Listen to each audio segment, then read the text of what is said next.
Kita buka saja Bu ya untuk sesi Siap. ini. Baik, terima kasih. Assalamualaikum warahmatullahi wabarakatuh. Waalaikumsalam warahmatullahi wabarakatuh. Kembali lagi kita bertemu di Taksau Samarinda Post live via Instagram pada sore hari ini. Untuk kesempatan kali ini kami menghadirkan Ibu Dian Rosita, tapi sepertinya saya lebih cocok untuk mengambil Mbak. Kayaknya kurang lebih saja umurnya. Siap. Mbak Dian Rosita. Kalau Anda sebagai pelaku pariwisata di Kota Samarinda belum kenal dengan Mbak Dian, sepertinya belum terlibat di pariwisata. Yeah. Cukup populer. Nah, beliau ini adalah Ketua DPD Perhimpunan Usaha Taman Rekreasi Indonesia Putri Kalimantan Timur, yang juga sebagai General Manager Bu ya, di Mahakam Lampion Garden di Jalan Slamet Riyadi, yang sekarang itu sudah menjadi salah satu ikon wisata di Kota Samarinda. Nah, sebelumnya Bu, saya ingin menyampaikan bahwa program diskusi kita ini merupakan kerjasama dari Satgas Covid Pusat yang menggandeng media dalam rangka untuk terus mensosialisasikan pencegahan Covid di kalangan masyarakat.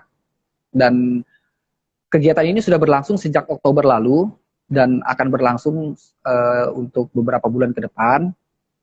Nah, khusus di Februari ini Bu, kita menghadirkan semua narasumber itu adalah pemangku kebijakan atau orang-orang yang berpengaruh yang berjenis kelamin perempuan. Nah, kebetulan yang kita hadirkan sore hari, karena bulan Februari Bu, bulan kasih sayang gitu. Tapi kebetulan yang hadir di depan kita ini bukan cuma karena perempuan, tapi memang sangat kompeten kalau kita sedang mendiskusikan pariwisata khususnya di Kota Samarinda.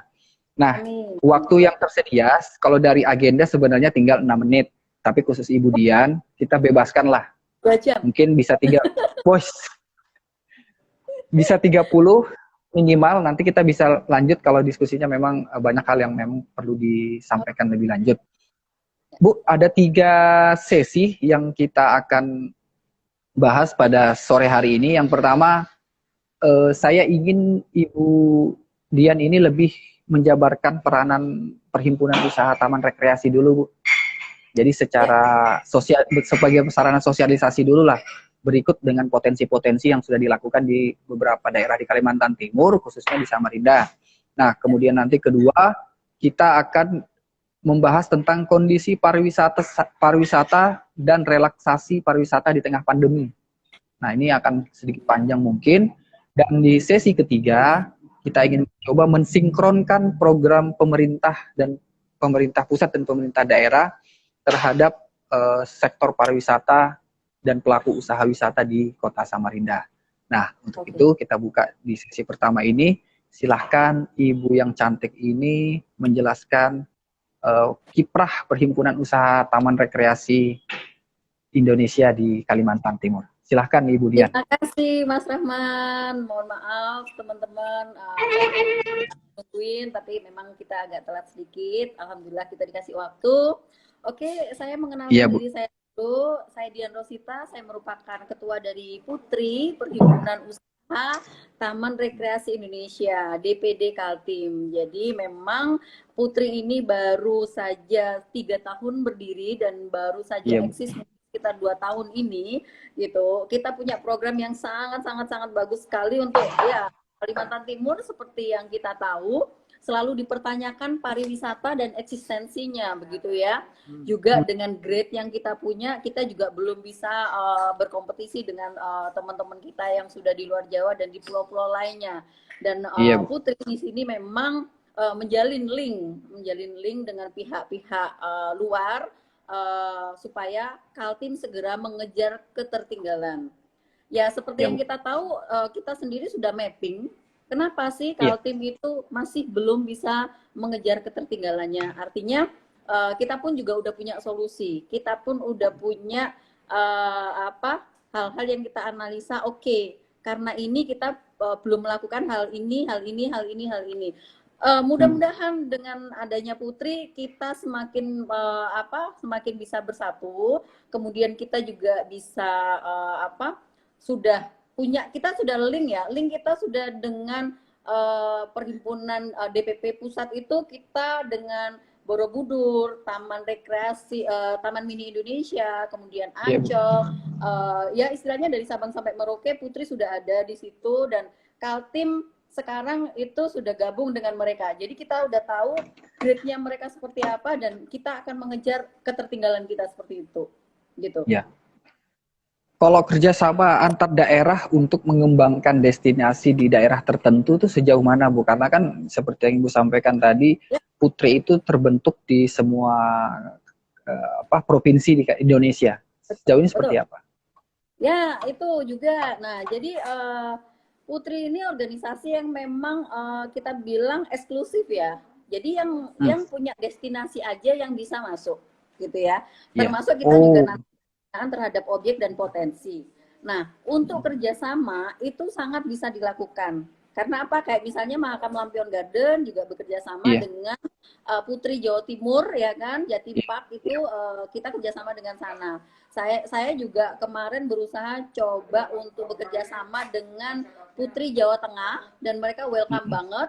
Mereka bahkan memberikan ide, Mbak Dian, itu kita punya yang di air hitam itu, folder air hitam itu bisa folder air hitam bisa gini bisa nggak kalian masuk? Bisa. Jadi potensi untuk kerjasama itu sangat besar, sangat terbuka. Ya, tapi kan setiap daerah itu punya karakteristik sendiri, Bu. Nah, kalau Ibu melihat Samarinda ini karakteristiknya seperti apa kalau di sektor wisata? Jadi kalau menurut saya ya, kalau khusus kita ngobrolin tentang Samarinda, memang kita banyak di wisata buatan. Ya kan, wisata buatan. Ya, tapi kalau menurut saya wisata buatan ini, kalau misalnya sebetulnya kalau Kaltim, bicara Kaltim sendiri itu banyak di ekoturism. Gitu. Seperti apa itu, Bu? Alam. Jadi potensi alamnya memang sungguh luar biasa ya. Gitu. Potensi sumber daya alamnya udah luar biasa. Ya kita lihatlah Berau gimana. Saya juga udah lihat Bontang. Saya udah keliling kebetulan, Mas Rahman. Saya udah keliling 8 kabupaten kota kemarin. Saya udah Kaltim ini bisa gitu. Hanya saja mungkin kita juga itu tadi ya, belum punya link di luar, sehingga kita juga kurang bisa mengembangkan gitu ya, bagaimana mereka caranya. Dan itu saya pelajarin di Putri. Misalnya mereka lagi pengembangan nih, Jawa Tengah ini akan lagi gabung nih antara Jogja, Solo sama Semarang nih. Nah, saya udah ngobrol sama mereka, how to kalian bisa seperti itu gitu. Oke, Dian, step yang pertama kita siapkan perda. Kita kerja sama pemerintah, kita ngobrol sama pemerintah maunya apa, baru kita bekerja seperti ini. Nah, yang kedua, saya juga nanya, konsultan yang kalian pakai siapa? Apakah modifikasi luar negeri dan Indonesia, ataukah dari Indonesia aja cukup, atau bagaimana gitu? Itu semuanya saya bisa tahu. Gitu. Artinya sejauh ini kajian-kajian Putri sendiri sudah melakukan kajian dari hasil observasi yang dilakukan oleh Ibu Dian dan teman-temannya di kepengurusan Putri. Nah, tadi Ibu banyak menyampaikan bahwa sebenarnya Kaltim ini atau Samarinda khususnya itu potensinya ada. Tapi seperti saya mendapatkan gestur gerigitan gitu, Bu. Gerigitan berarti kan berarti ada mix di sini, Bu. Nah, kalau Ibu sendiri sebagai pelaku usaha di sektor wisata, kendala apa sih yang menjadi hambatan selama ini, Bu? Kalau kendala sih banyak ya, tapi saya sih sekarang pengen ngobrolin tentang solusi. Sebetulnya Samarinda solusinya udah ada, dan udah ada di kepala kita ini. Kita pengen banget bisa membantu pemerintah dalam hal ini, ya kan, untuk mengembangkan kota. Ayo kerjasama sama swasta, gitu. Jadi pencitraan, kemudian keindahan kota itu bukan tanggung jawab dari pemerintah daerah sendiri, tapi memang tanggung jawab dari pemerintah daerah untuk menciptakan iklim, membuka diri kepada pihak swasta, ya kan, untuk bisa memperindah kota sama-sama. Bagaimana misalnya pemerintah nggak keluar duit, swasta yang bangun, mungkin nanti dikerjasamakan, tapi kota kita segera cantik seperti itu kan. Dan itu sudah sangat kami nantikan. Banyak sekali pihak-pihak swasta yang ya seperti Mas Rahman tadi bilang, gemes gitu ya. Kita bisa loh, ini bisa diginiin, ini bisa diginiin gitu. Tapi mungkin mudah-mudahan pemerintah daerah segera bergerak ke arah situ, mempersiapkan mungkin perda-perda yang memang harus dipersiapkan untuk kerjasama dengan pihak swasta, sehingga tidak Regulasi terjadi berarti Bu ya. yang diinginkan juga, betul. Bu, Gitu. tadi menarik Bu, Ibu bilang pemerintah menyiapkan perda-perda yang nanti bisa menopang proses kerjasama antara swasta dengan pemerintah. Nah sejauh ini Bu, kita bicara ruang lingkup Samarinda, apakah regulasi yang ada itu cukup mengganggu iklim usaha atau justru belum tersedia regulasi sehingga pengusaha ini juga masih ke apa proses yang stabilnya itu masih sulit Bu. Gimana gambarannya Bu? Ya. Makanya yang saya rasakan ada beberapa ya. Kalau misalnya dari sisi regulasi, yes, masih banyak kesimpang siuran meskipun kita udah banyak sekali. Alhamdulillah 2 tahun ini Dinas Pariwisata Provinsi dan Dinas Pariwisata Kota sangat-sangat apresiatif ya terhadap hal-hal yang terjadi di dunia pariwisata. Kebanyakan kan swasta kami ya. Bu. Tapi memang masih sangat banyak sekali iklim yang belum diciptakan gitu. Misalnya gini, kita punya sungai nih, apakah memang kegunaan kalau misalnya kita lihat undang-undang ya, undang-undang yang saya tahu secara awam, pinggir sungai kalau misalnya kita punya hak guna itu kita masih bisa mengembangkannya 50 meter gitu ya. Nah, apakah itu diperbolehkan? Nah, hal yang seperti itu harus dipertegas. Oh, boleh dengan ketentuan begini. Karena apa? Pengembangan sungai sangat kita rindukan. Dan kita memang mindset Samarinda yang harus kita naikkan adalah sungai, river, gitu. Potensinya Bu ya? Potensinya luar biasa. Jadi udah harus ada kekuatan pentahelik antar OPD di sini, Dinas Perhubungan, kemudian Dinas Pariwisata, kemudian Dinas Lingkungan Hidup, bisa duduk bareng bagaimana nih menciptakan kota yang indah dengan mengedepankan sungainya kita bisa membuat yaitu tadi apa riverside city or waterfront city itu bisa kita wujudkan. Waterfront city. Kalau di Indonesia dilanjut saja Bu, dilanjut.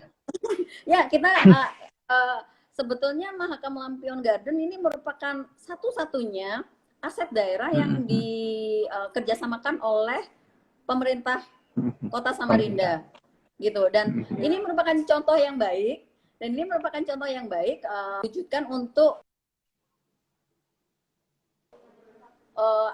aset-aset daerah yang lain gitu. Karena aset daerah Kota Samarinda saya lihat banyak yang terbengkalai gitu Bu ya, tidak dimanfaatkan.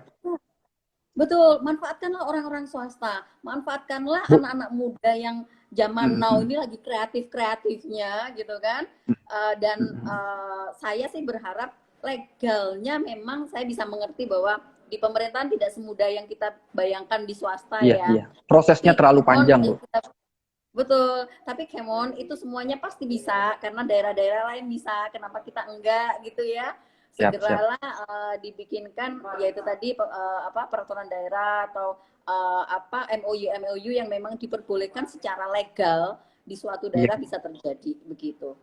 Oke, kalau saya lihat dari apa yang Ibu sampaikan ini sepertinya sangat menguasai sektor pariwisata dari hulu ke hilirnya Bu ya, tidak hanya dari bagaimana memasarkan.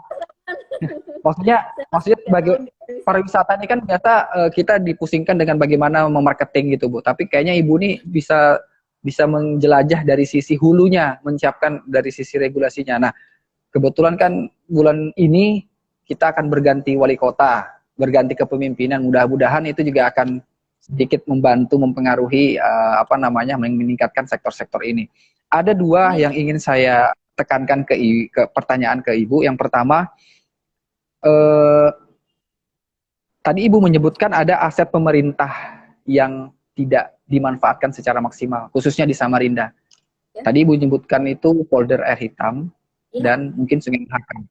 Ada contoh lain lagi nggak Bu, supaya ini juga bisa menjadi masukan bagi pemerintah? Ya syukur-syukur kami di media bisa memfollow up-nya. Apa kira-kira Bu yang bisa? Ini ya, Benanga juga belum ya bisa dimanfaatkan. Kemudian saya juga gemes sama Desa Wisata Budaya Pampang. Saya kira untuk Desa Wisata Budaya Pampang kita bisa berbuat lebih lagi supaya Lebih baik lagi. dia menjadi sumber ketertarikan utama, ya kan, sumber ketertarikan utama untuk wisata di Kota Samarinda. Saya sangat mencintai Desa Wisata Budaya Pampang dan gemes untuk mengembangkannya. Karena apa? Itu sangat heritage, Kota Samarinda sangat terasa di sana, gitu. Tarikan orang untuk ke Desa Wisata Pampang itu besar sekali. Kalau kami, Iya, Bu.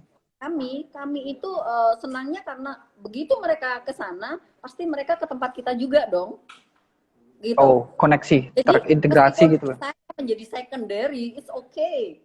Tapi Iya, Bu, iya, Bu.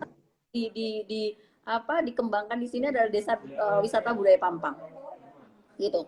Heritage-nya mesti dikuatin lagi. Baik, Bu. Nah, itu tadi beberapa contoh. Ya, mudah-mudahan kita bisa bantu untuk memfollow up lah, Bu. Nah, Amin. terkait regulasi. Ya. Ini nggak tahu siapa yang mewacanakan, tapi saya pernah mendengar di beberapa daerah, mungkin silahkan Ibu koreksi karena sudah beberapa mengunjungi beberapa daerah, diperlukan nggak Bu di suatu daerah, khususnya di kabupaten kota itu ada yang namanya perusda yang khusus menangani sektor pariwisata. I love it. Ya, butuh banget. Pandangan Ibu gimana? Ya, maksudnya bagaimana dalam pengimplementasiannya itu, Bu? Jadi gini, Apakah justru ya ini karena banyak kumpul sama teman-teman Link Putri ya. Saya merasa di berbagai daerah Kaltim saya juga udah pernah ngangkat masalah ini. Mereka itu memang pariwisata butuh fokus, gitu ya.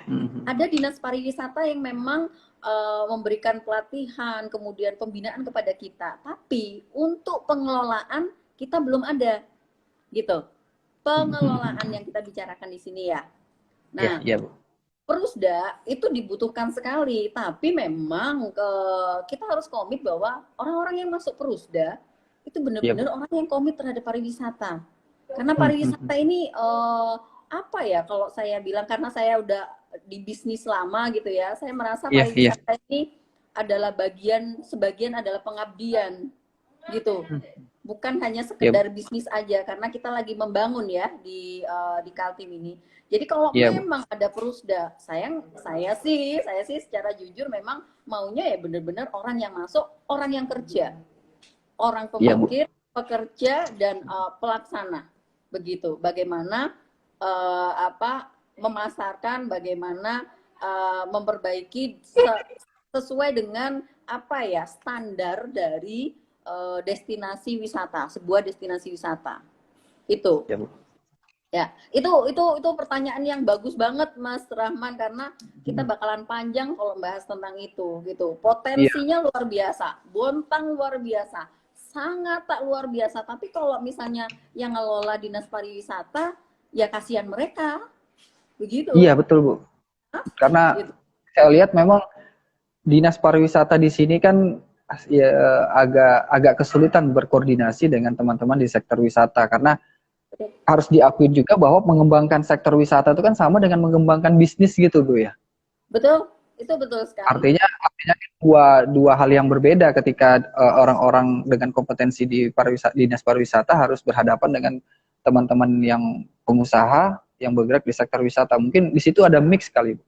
Iya, betul Mas. Makanya kalau kita ya tetap aja bahwa hukumnya adalah the right man in the right place ya, gitu. Bukan kita mengecilkan dinas pariwisata, tidak, tapi lebih fokus lagi memang mungkin terserah lah kalau perusdanya memang di bawahnya dinas pariwisata atau bagaimana yang enak aja. Tapi memang menurut saya itu perlu. Menurut saya perlu. Gitu. Nah, mungkin disinilah menjadi salah satu alasan kenapa kemudian kita perlu mendorong adanya Perusda, Bu ya, sehingga B2B-nya itu ketemu. Karena kalau antara pemerintah yang bertemu dengan kalangan pengusaha kan agak hambatannya cukup terjal gitu, Bu.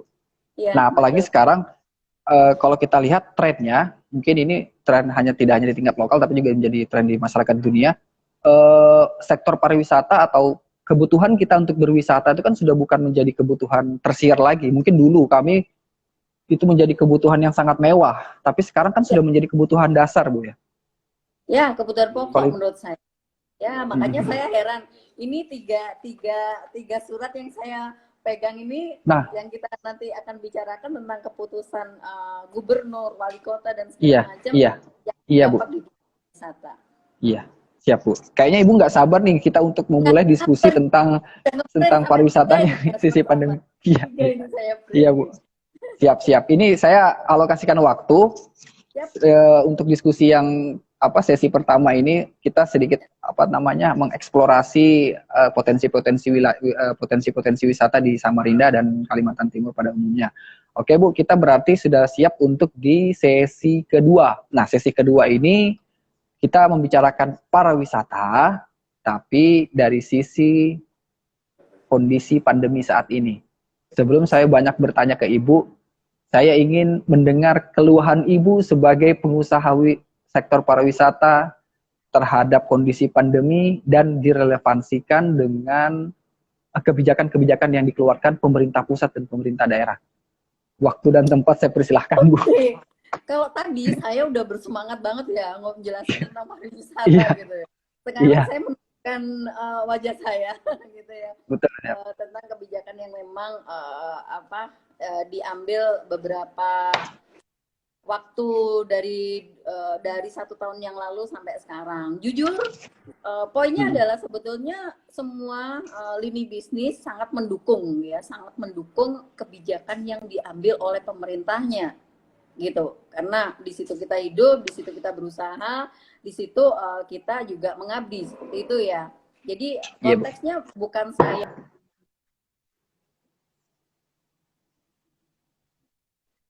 tidak ada yang ingin berseberangan sama pemerintah, kita mendukung. Iya. Gitu.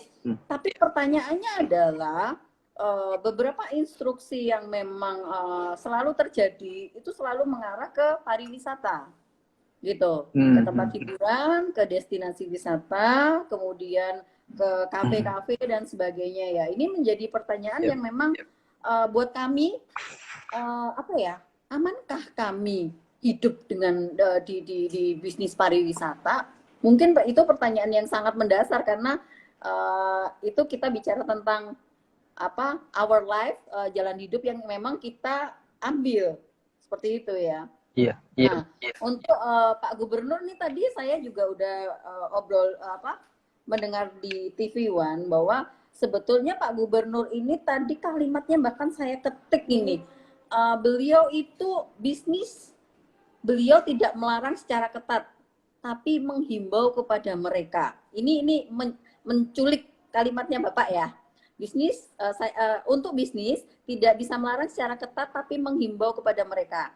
Tapi saya melihat kegiatan-kegiatan 75% terhenti di lapangan.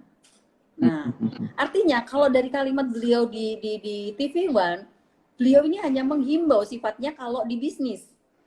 Bukan di masalah perkantoran atau ASN dan segala macam, hanya di bisnis karena beliau tahu ini swasta gitu. Jadi kalau misalnya menutup, apakah menutup yang milik pemerintah aja, tapi yang milik swasta masih diperbolehkan dengan ketentuan begini gitu Mas Rahman.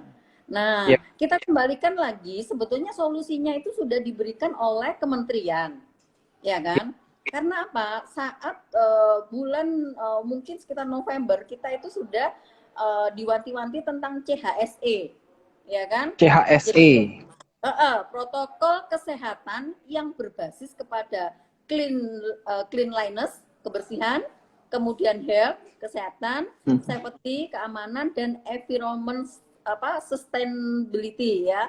Jadi kelestarian lingkungan. Jadi itu sebetulnya dibuat untuk menciptakan ruang yang aman dan nyaman bagi masyarakat dan juga diciptakan untuk agar perekonomian di bidang pariwisata bisa tetap berjalan. Nah, pertanyaannya sekarang untuk kami, alhamdulillah di Samarinda sudah sekitar 8 atau 9 destinasi wisata yang mempunyai CHSE. Gitu. Karena CHSE ditandatangani oleh menteri loh ya ini. CHSE ini ditandatangani oleh menteri. Langsung pusat. Langsung pusat. Artinya, kenapa nggak connect ya sama kebijakan gitu ya? Ya, kenapa nggak connect sama kebijakan daerah? Di sana kementerian sudah mengaudit kami dan tidak mudah mendapatkan CHSE, Mas Rahman. Kita juga sangat berjuang untuk itu, bahwa titik cuci tangannya berapa, ininya kemudian posternya, ajakan-ajakan untuk memakai masker dan semuanya itu ada, dan dinyatakan kami layak mendapatkan CHSE. Itu bukan sesuatu yang mudah. Cuman di saat wali kota penegakan protokol kesehatan ini dilakukan dan akhirnya menimbulkan penutupan, ya kita obrolin tentang penutupan. Itu kami yang merasa sedih gitu. Iya Bu. Sedih karena kami ini kan bagian dari bisnis, kami adalah bagian industri gitu. Iya Bu. Harus ada tingkat keamanan buat kami berusaha gitu. Kalau memang pembatasan, yes, kami siap untuk pembatasan, kami siap untuk mendukung segala hal yang kebijakan. Menurut pemerintah bisa menghilangkan dan mengusir itu virus gitu ya. Iya Bu. Tapi tolong tetap saja jangan kami dimatikan seperti itu. Gitu. Jadi kayak misalnya penutupan Sabtu Minggu, weekend, kami ini destinasi selama pandemi ini rata-rata hari biasa nggak ada pengunjung, Mas Rahman. Nah kalau weekend mereka cuma sempat mungkin weekend ya, Jumat, Sabtu, Minggu. Tapi kalau Jumat, Sabtu, Minggunya dihilangkan, itu ya memang mematikan kami gitu ya. Tapi memang untuk 2 hari ke depan, tanggal 6 dan 7, insya Allah kami akan mensupport kebijakan pemerintah, karena mungkin pemerintah juga butuh waktu untuk trial bahwa apakah ini efektif untuk menghilangkan itu virus atau mengurangi itu virus, seperti itu ya. Iya Bu. Tapi kami juga berharap ini tidak akan berkelanjutan, seperti itu Mas Rahman. Baik. Ini juga menarik Bu, ada Ibu sampaikan tentang CHSE. Ini informasi yang kami sendiri dari teman-teman media juga mungkin baru tahu. Ternyata ada semacam bisa dibilang lisensi mungkin Bu ya, lisensi atau sertifikasi yang langsung dikeluarkan oleh pemerintah pusat terhadap destinasi-destinasi yang dianggap layak untuk menerapkan sesuai yang distandarkan oleh CHSE ini. Tadi Ibu menyebut ada 8 sampai 9 titik destinasi di Samarinda. Mungkin sedikit bisa dibocorkan tuh 8 itu apa saja Bu? Ya, ini kita yaitu Mahakam Ampel Garden sudah, MLG, Rumah Ulin Arya, kemudian Pemancingan Jukut Etam, kemudian di Taman Pemandian Serayu, kemudian kemarin yang Muara Badak ya, kayak yang Pantai Talopi. Ya itu semuanya udah tersertifikasi dan sertifikatnya ada di tangan kita semuanya. Nah kemarin itu dari teman-teman pengusaha di sektor wisata yang mengajukan ke kementerian atau memang pihak kementerian yang seperti melakukan monitoring Bu, proses jadi kemudian itu, sertifikat. Ada sosialisasi dari kementerian dan kita diminta untuk memasukkan datanya kita. Kita yang jemput bola. Nanti kementerian akan mendatangi kita untuk diaudit gitu. Nah, hotel-hotel juga seluruh Kalimantan Timur saya dengar bahkan sudah hampir 40 hotel sudah tersertifikasi CHSE gitu. Ya. Artinya kemudahan yang diberikan di CHSE ini adalah destinasi ini layak untuk menerima kunjungan. Iya gitu Bu. Layak karena kebersihannya, ya kan? Virus, bakteri segala macam ya minimal sekali gitu ya. Kemudian ada poster, kemudian kita cuci tangan, titik-titik cuci tangan juga ada sabunnya juga gitu kan. Kemudian pengecekan suhu tubuh, kemudian juga pengecekan pemakaian masker juga. Jadi kita memang di dalam tempat wisata kita harus ada announcer tentang peringatan untuk tetap memakai masker gitu. Bu, CHSE ini apakah tadi disebutkan diturunkan langsung dari Kementerian Pariwisata dari Jakarta.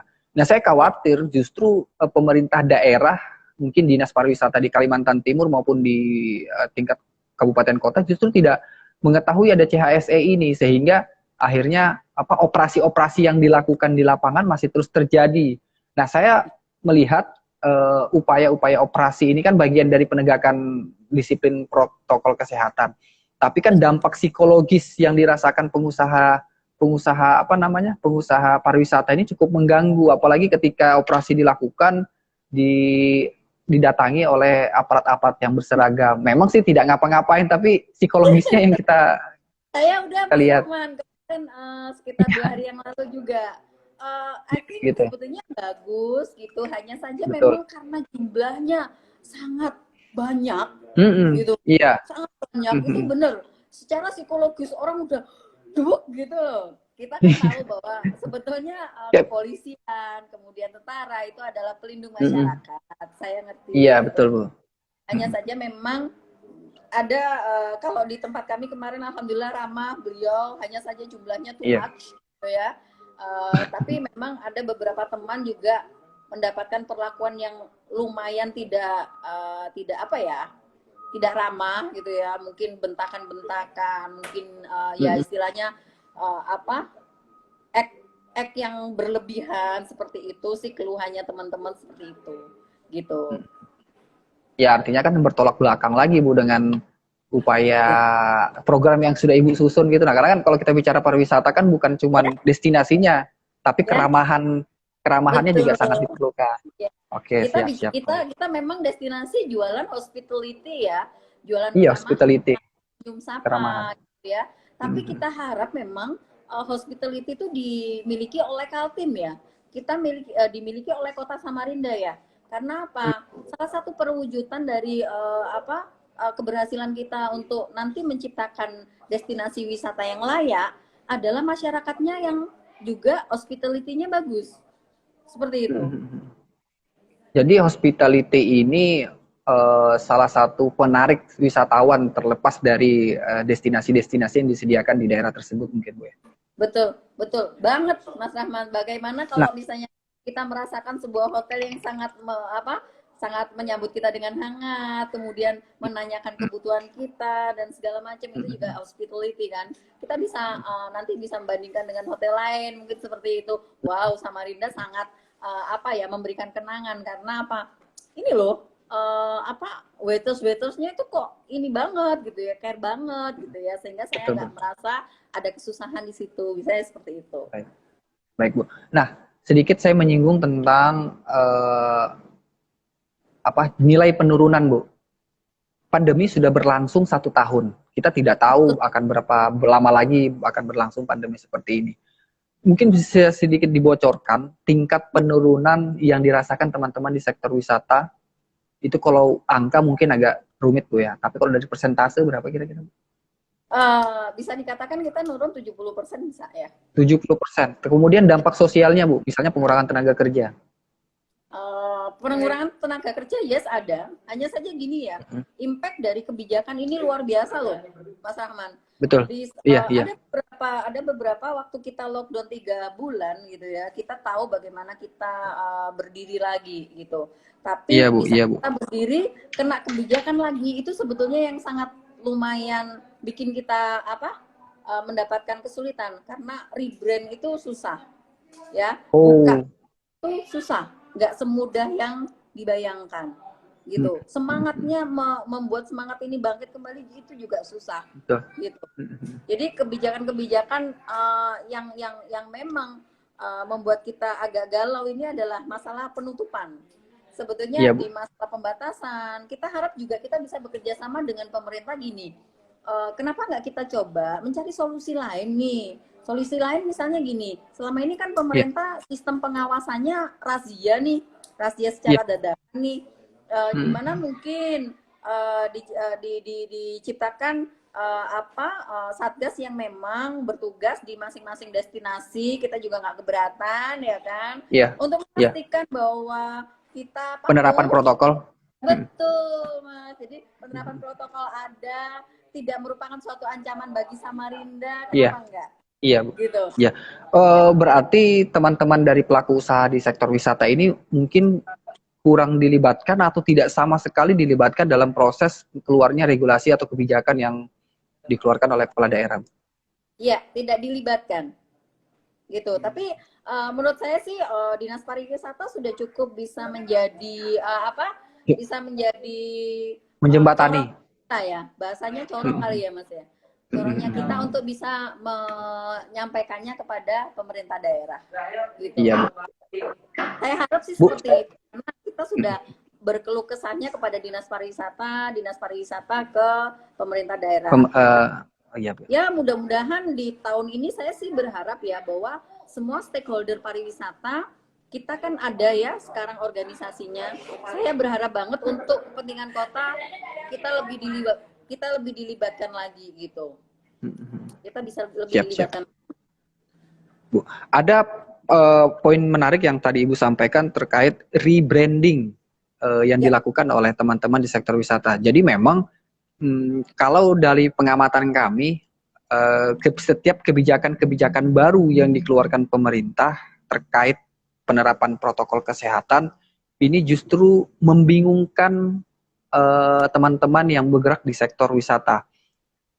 Mungkin nggak Bu ya, seandainya lebih baik misalnya kita ambil Samarinda, ditutup total deh 3 bulan untuk kemudian kita bangkit di setelah 3 bulan itu, tapi dengan suasana dan nuansa yang sangat berbeda dibandingkan mau ditutup total juga enggak, dikasih izin juga tapi dirajia gitu kan. Akhirnya kan teman-teman di sektor usaha pariwisata ini seperti nggak stabil dalam menjalankan usahanya gitu.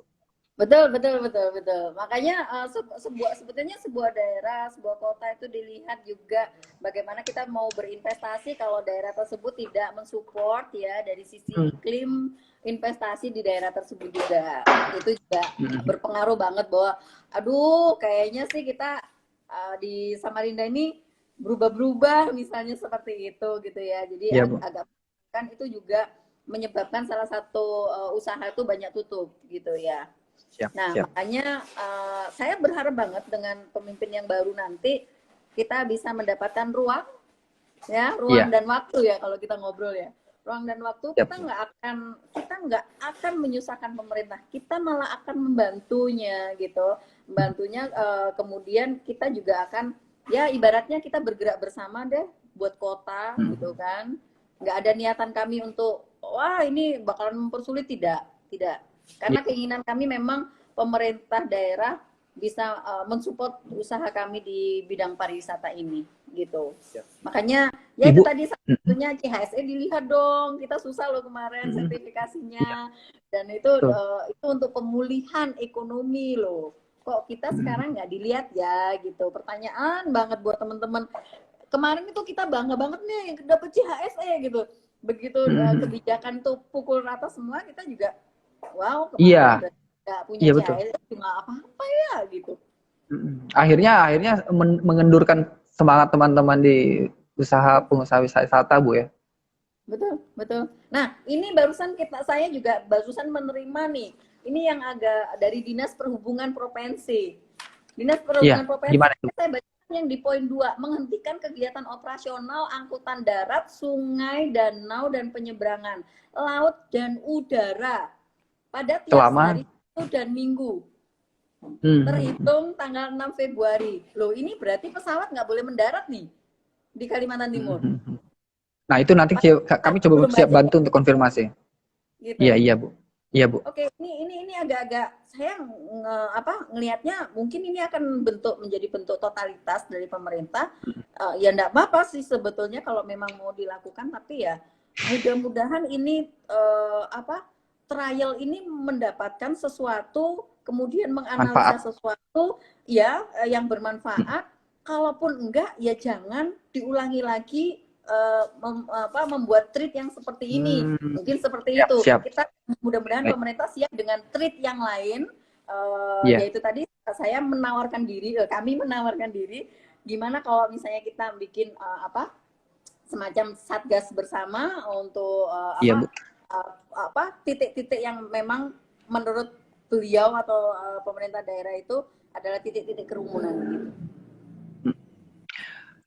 Saya sangat memahami Bu apa yang Ibu sampaikan tadi. Sebenarnya kalau dibilang keluhan sih enggak, paling tidak kan kita duduk bersama syukur-syukur apa yang kita sampaikan ini juga bagian dari aspirasi dan kemudian didengarkan oleh pemangku kebijakan. Tapi ini sedikit Bu, saya sangat memahami artinya begini, kebijakan untuk menutup total aktivitas masyarakat selama 2 hari ini, Sabtu Minggu, itu kan dilatar belakangi karena munculnya gelombang kasus baru yang menembus 1.000 di hari Rabu, Bu. Kan jumlah kasus, nah jadi di hari Rabu itu kan jumlah kasus baru di Kaltim kan 1.000, hampir 1.000. Kemudian di hari Kamis karena melihat ini situasinya semakin mencekam, sehingga diambillah keputusan Sabtu Minggu untuk ditutup sementara. Nah, sementara harus kita pahami meningkatnya jumlah kasus baru kan tidak serta-merta itu menjadi hal yang negatif. Bisa jadi meningkatnya kasus baru justru karena tracking yang dilakukan pemerintah kan juga semakin baik. Betul. Nah, kalau kami melihatnya keputusan pemerintah itu kan seperti reaksioner gitu, nah Bu. Sehingga semuanya serba emosional, memutuskan menutup 2 hari dan tanpa melihat bahwa dampak dari penutupan ini banyak yang terganggu. Nah, dikaitkan lagi dengan rebranding yang sudah Ibu bangun selama ini, sudah terbangun nih beberapa minggu terakhir, akhirnya kan anjlok lagi. Nah, saya ingin melihat kalau tadi kita sudah banyak sedikit berkeluh kesah, seberapa optimistis sih Ibu melihat peluang dan potensi wisata di kota Samarinda? Karena Samarinda ini kan dikepung oleh beberapa kabupaten kota. Itu kalau diakumulasikan jumlah penduduknya hampir 60% atau 70% tuh berkumpulnya di Samarinda. Nah, Ibu melihatnya sejauh mana, Bu? Potensi itu. Kita bicara tentang pariwisata dan kota Samarinda, saya sih positive thinking banget ya, bahwa kota Samarinda ini bakalan selain dia menjadi kota MICE ya kan, saya harap destinasi wisata membuat kota MICE ini bertambah maju. Artinya gini, kalau Mas Rahman lihat PAD dan kota Samarinda itu kita nomor 2 ya, itu kebanyakan memang dari MICE, dari perjalanan dinas, rapat-rapat di hotel dan segala macam. Tapi memang kita udah ngobrol nih sama hotel, gimana kalau destinasi kita tambah bagus? Jadi orang yang stay 2 hari bisa stay 3-4 hari. Karena apa? Ketertarikan terhadap destinasi kita. Begitu. Iya, Bu. Nah, misalnya anggaplah desa wisata budaya Pampang itu cuma buka Sabtu dan Minggu. Ya, kalau yang lain hari-hari lain harus order. Order, ya betul, Bu, betul. Ya. Berarti yang salah ini di mana nih? Oh, berarti di kita. Pengelolaannya kurang bagus nih. Kita berarti dia tidak bisa disebut sebagai destinasi masih gitu. Dia harus di booking dulu baru dia siap gitu ya kan, atau dia harus Sabtu. Sedangkan hari-hari biasa itu banyak terjadi wisata MICE gitu. Ya, nah, kalau misalnya dia hari-hari ada tidak tidak menutup kemungkinan bahwa orang yang akan berkunjung ke sini akan membawa mungkin istrinya, anak-anaknya, ayo ikut papa perjalanan dinas ke kota Samarinda. Di sana banyak destinasi yang kunjungi, sementara papa mungkin rapat, kan seperti itu. Gitu, teman-teman. Jadi harapannya kita benar-benar bisa support kota untuk bisa menghasilkan PAD lebih dan juga mengangkat citra dari kota Samarinda. Karena baik. Yang saya temukan itu banyak banget perjalanan dinas ke sini itu nggak pernah bawa keluarga. Karena pertanyaannya, ntar di Samarinda kalian mau ngapain? Mau kemana? Nah, itu pertanyaan yang always kami temukan. Dan rumusannya itu kita mau benar-benar kita mau pecahkan. Dengan apa? Dengan berkolaborasi tadi. Gitu, berkolaborasi dengan stakeholder lainnya, dengan IHGMA, dengan ASITA, dengan nanti kita juga ada BPPBD kota juga, badan promosi. Itu kita mau klik gitu. Diintegrasikan gitu semua kebijakan gitu, Bu ya. Nggak boleh kerja sendiri sekarang dah. Siap. Ini kita sudah hampir 55 menit Bu diskusinya. Media. Aku thank you banget sama media karena dengan media kita itu bisa sama-sama meningkatkan citra kota kita. Thank you banget media. Ya, siap Bu. Ya ini juga bentuk tanggung jawab moral kami sih untuk membantu teman-teman di sektor pariwisata sehingga kebijakan ini tidak hanya penting untuk sektor kesehatan dan lain-lainnya, tapi juga harus dilihat bahwa banyak yang berdampak dari setiap keputusan yang diambil pemerintah. Ibu Dian, saya mohon maaf waktu yang membatasi kita, walaupun sebenarnya saya juga nggak tega untuk mengakhiri diskusi kita sampai pukul 4 lebih ini. Saya yakin teman-teman yang sudah bergabung banyak yang ingin bertanya, namun kami mohon maaf karena memang media yang kita gunakan masih sangat terbatas. Tapi di lain waktu nanti kita akan berupaya untuk terus menjembatani setiap permasalahan atau aspirasi dari teman-teman pariwisata untuk sama-sama kita pecahkan bersama dan kita bantu pemerintah Kota Samarinda sehingga mewujudkan destinasi-destinasi baru di Samarinda dan menjadikan Samarinda benar-benar layak menjadi ibu kota provinsi. Terima kasih Ibu Dian atas waktunya hampir 1 jam. Ya, mungkin itu saja Bu yang dapat kami sampaikan. Saya mohon maaf kalau dalam penyampaiannya, dalam mengutarakan pertanyaannya sedikit panjang lebar. Tapi kita di sini kan berdiskusi Bu ya, sama-sama mencari solusi. Mungkin ada yang mau disampaikan sedikit Bu? Masih ada 1-2 menit, silahkan. Ya. Oke, closing statement saya. Iya. Kata sabar memang tidak berbatas, ya kan? Tapi memang kita lagi butuh untuk melakukannya lagi dan lagi. Tapi yang perlu kita tahu, kita nggak sendiri, kita bersama-sama. Mudah-mudahan para pemimpin kita diberikan kebijakan yang lebih lagi melihat bahwa kita mendukung semua pemerintah daerah. Iya. Iya, Bu.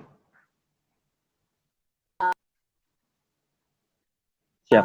Diakui keberadaannya. Waalaikumsalam warahmatullahi wabarakatuh.